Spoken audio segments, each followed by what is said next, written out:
I stare at the paper until the numbers blur. Adrian watches, calm and certain like this is routine. He talks about family votes, market shifts, business terms. Every word cuts like glass. I managed this building for years, I say, voice tight. He shrugs, saying gratitude doesn't pay dividends. My chest burns, but I stay quiet. He leaves with a smirk that smells like victory. When the door closes, silence fills every corner.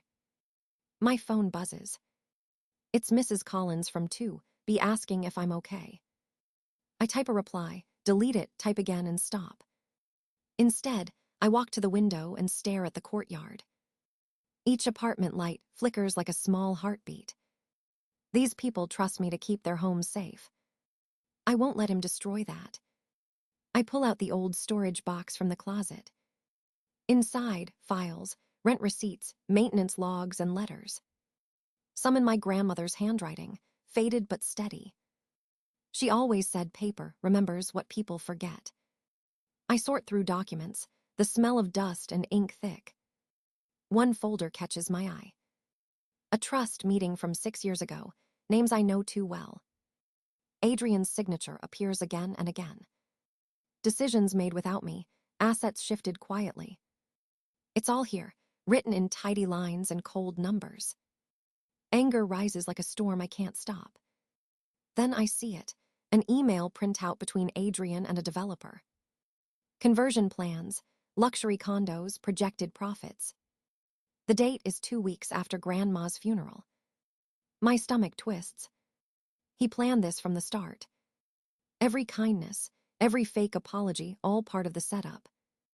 Mrs. Collins knocks softly on my door. She's holding a teapot, and that knowing look she always wears. Chamomile, she says, walking in without waiting. We sit at the table, in silence for a while. When she finally speaks, her voice is calm but sharp. Your grandmother saw this coming. I shake my head, unsure if I can believe that. She prepared you, Mrs. Collins says, tapping the box. The idea hits me like light through fog. Those weekends spent with Grandma reviewing bills, leases, forms. I thought she just wanted company. Now I understand. She was training me to fight this exact battle. I find a note in the folder, handwritten and fragile. Keep Riverside in the family, protect the people. Tears blur the ink. For the first time since Adrian walked in, I stop shaking. My fear turns into something steadier, colder.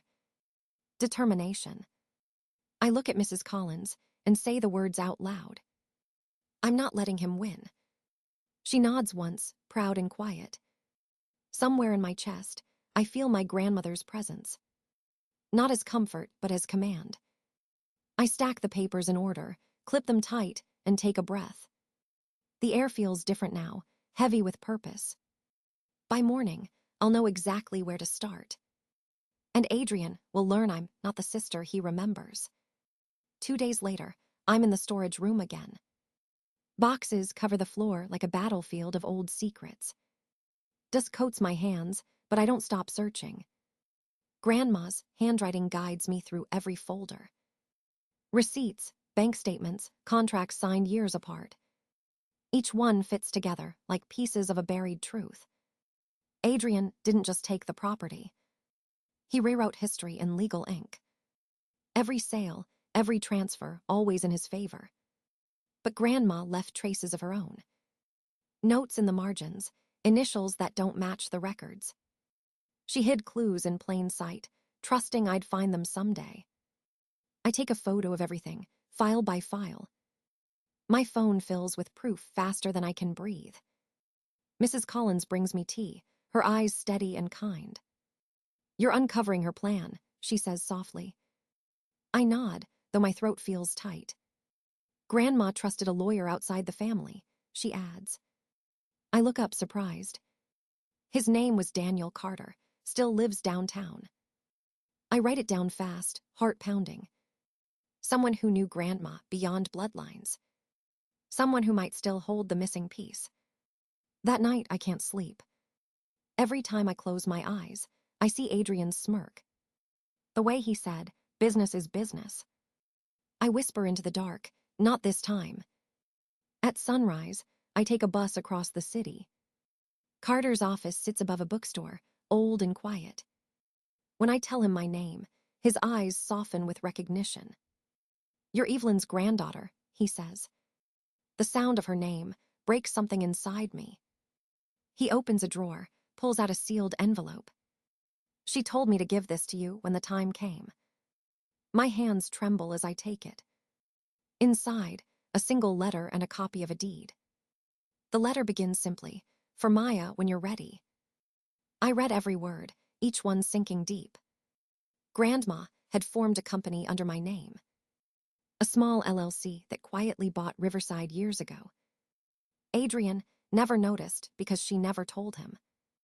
I own the building. The words feel unreal, too large to fit in my chest. Carter confirms it with calm precision. "She planned everything to protect you and them." He gestures to the deed, the trust account, the signatures. Everything legal, airtight, untouchable. Tears sting my eyes, but I laugh instead. Grandma had seen every move before it happened. She didn't just leave me memories. She left me power disguised as trust. When I return home, Mrs. Collins waits by the door. "Well," she asks, her tone knowing. "I own Riverside," I say, still stunned by the truth. Her smile is small but fierce. "Then it's time to take it back properly." I place the letter on my desk, beside Grandma's note. Two women's handwriting side by side, one legacy. Adrian wanted to erase me. He forgot who taught me to write. Tomorrow, he'll see just how much Grandma prepared me. And this time, silence will be my sharpest weapon. Sunday comes faster than I expect. The family meeting takes place at my parents' house. The dining table gleams like a courtroom bench. Adrian stands at the head, documents spread like trophies. He talks about liabilities and tenant risk management. Mother nods, father hums approval as if rehearsed. For years, their pride in him has been unshakable. Now I see how that pride blinded them both. Adrian lifts a paper, waving it like a flag. "Tenant 3C missed rent again," he announces. "We'll start eviction procedures next week." I grip my hands under the table, knuckles white. Mrs. Collins sits beside me, calm but firm. She insisted on coming, claiming she had the right. Adrian notices her presence and frowns slightly. "This is a family matter," he says sharply. "Community is family," she replies without fear. He ignores her and continues his speech about progress. He calls it redevelopment, but I know it means removal. When he finishes, silence fills the room. I stand, my chair scraping against the floor. "I have something to share," I say quietly. Adrian smirks, expecting a plea or apology. Instead, I pull out the deed from my folder. The company seal glints under the chandelier light. "This is the ownership record of Riverside," I continue. "Filed under my name 3 years ago." The words hit the table like thunder. My mother blinks, confusion softening her face. Father clears his throat, unsure where to look. Adrian laughs once, sharp and defensive. "That's impossible," he says. "Grandma handled that through the trust." "She did," I reply, "through a new entity, mine." I hand the document to Mrs. Collins, who slides it forward. Across the table, a familiar figure enters. Daniel Carter, dressed simply but with quiet authority. "Good evening," he says, placing his briefcase down. He opens it, revealing the legal filings and signatures. Miss Evelyn's final instructions were carried out completely. Adrian's face drains of color. "This can't be legal," he mutters. Carter's tone remains measured. Every step verified by county records and notaries. Mother looks between us, eyes wide with disbelief. Father leans back, silent, the weight of realization heavy. For the first time, no one speaks over me. I lift my chin and face my brother directly. "You don't own Riverside," I say. "You never did." The words hang in the air, sharp and final. Mrs. Collins folds her hands, a quiet smile forming. Carter gathers the papers, closing the briefcase slowly. The property belongs to Maya Stonebridge Holdings, LLC, he confirms. A new silence fills the room, this one born of defeat. Adrian's lips press into a thin line. He looks at me with something between rage and disbelief. This isn't over, he whispers. Maybe not, I answer, steady as steel. But this time, we're playing by Grandma's rules.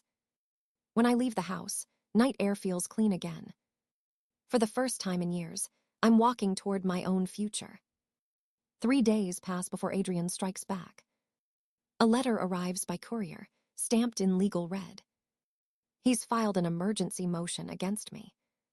He claims Grandma was mentally unfit when she signed.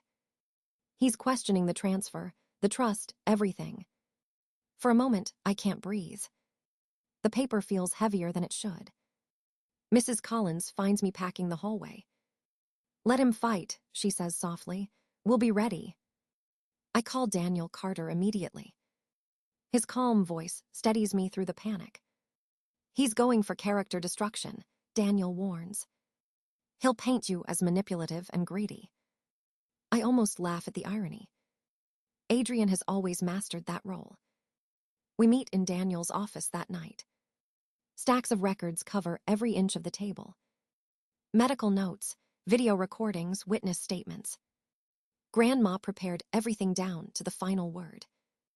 Daniel holds up a USB drive, labeled EW Final Record. She wanted you to have this, he says. The next morning, we file a counter-motion. Adrian moves fast, but we move sharper. The court schedules an emergency hearing for Friday. My phone doesn't stop buzzing with messages from family. Mother calls to plead for peace. Father tells me to let Adrian handle it. Their voices sound tired, rehearsed, broken. I no longer bend under their tone. Instead, I focus on what matters, truth and proof. That night, tenants gather in the lobby. They've heard rumors of the court fight. Mr. Garcia offers to testify about repairs I made. Mrs. Peterson clutches my hand with trembling fingers. Do what your grandmother would do, she whispers. The next morning, the courthouse hums with tension. Adrian arrives flanked by 2 lawyers. He's polished, rehearsed, and smiling like victory is certain. I sit beside Daniel, files organized to perfection. When the judge calls the session, Adrian's lawyer begins. He recites lines about diminished capacity and family loyalty. They present a version of Grandma I barely recognize. Fragile, confused, easily influenced by me. Each word burns, but I stay still. Then Daniel stands and presses play on the video. Grandma's voice fills the courtroom, steady, precise, unbroken. I, Evelyn Carter, make this decision with full clarity. She smiles faintly on screen, eyes bright with purpose. I choose Maya because she understands people, not profits. The silence that follows feels like a storm breaking. Adrian looks away, jaw tight, knuckles white. Daniel hands over medical reports, confirming her lucidity. He presents financial records, showing Adrian's misuse of funds. The judge studies every page with careful patience. When it's my turn, I speak quietly but firm. Riverside isn't an investment, it's a promise.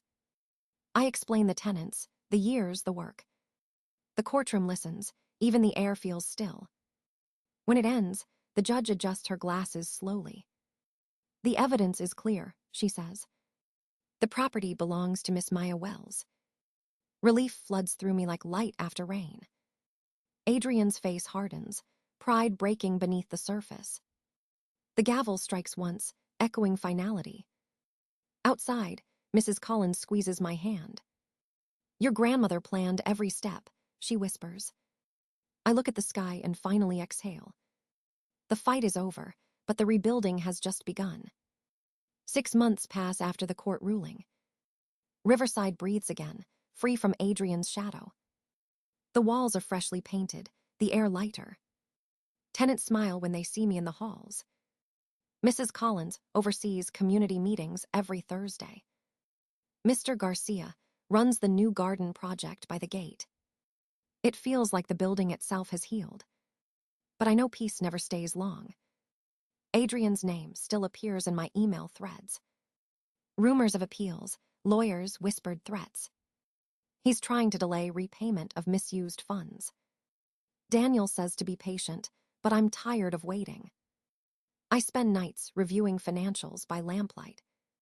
Each number tells a story of his greed. I'm not angry anymore, just focused.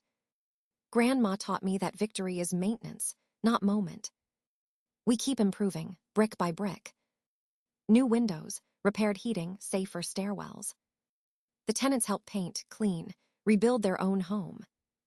They call it the Wells Revival. One afternoon, the phone rings with news. Adrian's appeal is denied by the court. He's suspended from his firm for misconduct. I sit in silence for a long time. Not joy, not sadness, just release. Mrs. Collins finds me by the lobby desk. Justice doesn't always roar, she says gently. Sometimes it just settles quietly. We prepare for the dedication ceremony next week. A plaque will bear Grandma's name in gold. Evelyn Wells' community room, where neighbors become family. When the day arrives, the room glows with sunlight. Music hums softly through open windows. Children run between tables, stacked with food and flowers. I see my parents standing near the door, hesitant. It's been months since we spoke without tension. Mother smiles, uncertain but sincere. Father holds an old photo album in his hands. He opens it to a picture of Grandma and me. You look just like her, he says quietly. For the first time, I don't feel like an outsider. The ceremony begins, and I take the podium. I talk about home, kindness, and responsibility. I talk about how Grandma believed connection outlasts control. The tenants clap, some cry, some laugh. Mrs. Collins wipes her eyes with her sleeve. Afterward, we stand by the plaque together. Her hand rests lightly on my shoulder. She'd be proud of you, she whispers. Later, I walk the rooftop where Grandma once stood. The city stretches beneath a soft evening glow. Down below, laughter floats from the community room. This is what she meant all along. Not victory, but stewardship. Not wealth, but belonging. I take a deep breath and let the past go. Adrian fades into distance like a closed chapter. Riverside stands strong, filled with life again. I trace Grandma's words in my mind one last time. Power fades, connection builds. And as the lights flicker on across the building, I know we've built something that will never break. A year passes since the court victory. Riverside is thriving, steady and bright. The walls no longer whisper fear, only laughter. I start each morning with coffee on the balcony. The courtyard below hums with quiet life. Mrs. Collins tends the roses with patient hands. Children chase each other near the garden bench. Mr. Garcia waves from the tool shed, smiling wide. The community feels stronger than ever. We've repaired every corner once touched by neglect. New solar panels shimmer on the roof. The basement has become a workshop for tenants. Every change feels like a heartbeat from Grandma. Her photo hangs in the community room, framed in gold. Beneath it, a quote she wrote years ago. Home is not where you live, it's who you care for. I read it every day before work begins. Daniel calls often, now more as a friend than lawyer. He says Riverside has become a model for the city. Other property owners visit to learn our system. Affordable housing with dignity, Grandma's dream in motion. We call it the Evelyn Wells Initiative. Each month, we host workshops for new managers. We teach them balance sheets and empathy in equal measure. Adrian hasn't contacted me since the appeal failed. Sometimes, I see his name in small firm listings. He's rebuilding his life far from here. I no longer feel bitterness when I think of him. Maybe Grandma wanted even that to heal. One afternoon, A knock interrupts my paperwork. It's a man named Thomas Reed, gray-haired and nervous. He says his landlord raised rent beyond reach. He's packing to leave the neighborhood. I ask for his papers and study them carefully. Then I smile and offer a simple solution. We have space at Riverside, I tell him. He blinks, unsure if he heard right. We'll work out a plan you can manage. Hope flickers in his tired eyes. That night, I walk the halls long after sunset. Lights spill from every doorway, warm and welcoming. Families share dinner. Laughter drifts through open windows. This building is alive because compassion built it. Mrs. Collins joins me by the stairwell, teapot in hand. You never wanted power, she says quietly. You just wanted fairness. I nod, the truth heavy but calm. Grandma knew I'd learn it the hard way. She smiles, eyes glimmering in the dim light. Hard lessons last longest. We share tea under the hum of old pipes. Outside, rain begins to fall, soft and steady. I think of Grandma's words again. Power without empathy is just control. Connection without courage fades too easily. We've found the balance she dreamed of. Before bed, I write in my journal. Legacy isn't about inheritance, it's about influence. Through the window, Riverside glows like a beacon. Tomorrow will bring new challenges, but I'm ready. Because this isn't the end of the story. It's the beginning of the life Grandma wanted me to build. The sun sets over Riverside in a golden haze. I stand on the rooftop, wind soft against my face. Below, laughter echoes from the community room. The lights flicker on, one window after another. Every glow feels like a heartbeat of something lasting. Mrs. Collins waves from the courtyard, teapot in hand. Daniel passes by, smiling with quiet pride. For once, there's nothing left to fix, only to nurture. I think of Grandma's voice, calm and certain. Build connection, not control. That's how love survives. The city hums beyond us, unaware of our small miracle. I take a breath and let the peace settle in. The past has finally stopped knocking on my door. Even Adrian, somewhere out there, has faded into memory. Forgiveness feels lighter than victory ever did. I whisper a thank you to the sky. For the lessons, the struggle, the strength. Riverside stands behind me, alive with warmth and hope. Home isn't a place we inherit. It's a promise we choose to keep.